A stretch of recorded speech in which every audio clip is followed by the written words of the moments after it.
Ahmed Kateb, dans sa chronique Regard sur le Sahel. Rebondissement dans la crise congolaise. Alors que le sommet africain Addis Abeba a appelé toutes les parties au règlement pacifique de ce conflit, et que le sommet de la SADC et de la Communauté économique d'Afrique de l'Est de Dar es Salaam est appelé au dialogue et à la fin des hostilités, voilà que Kinshasa appelle le Tchad à lui venir en aide. En toile de fond, la victoire éclatante du M23, mouvement rebelle soutenu par le Rwanda, qui ne cesse de progresser dans le sud Kivu, après avoir pris les deux grandes métropoles de l'Est, Goma et Bukavu. Nous sommes déjà loin de la situation qui prévalait lors du sommet de Dar es Salaam. Didier Mazenga, envoyé spécial du président congolais Félix Tshisekedi, s'est rendu au Tchad le mardi 18 février, porteur d'un message au président Mahamat Idriss Déby Itno. Tshisekedi, qui n'a pas fait le déplacement à Addis Abeba, demande à son homologue tchadien, je cite, « une aide militaire sous toute forme », selon une source diplomatique congolaise. Le secret de cette relation quasi idyllique entre la RDC et le Tchad, la médiation de Tshisekedi dans la crise tchadienne.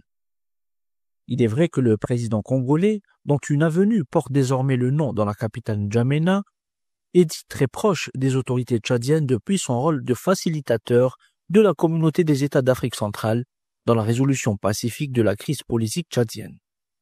Le 9 février dernier, Mahamat Idriss Déby Itno exprimait déjà dans un communiqué sa solidarité avec le peuple congolais et son président, tout en appelant au respect de l'intégrité territoriale et de la souveraineté de la RDC.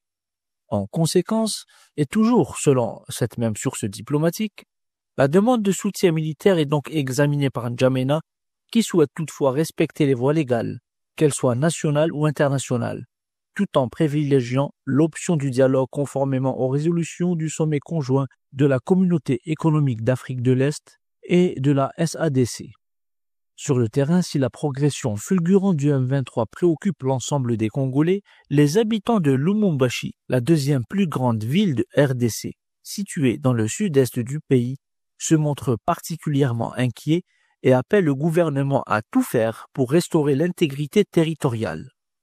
Dans le centre-ville, la situation sécuritaire et humanitaire dans l'est du pays est effectivement au cœur de toutes les conversations.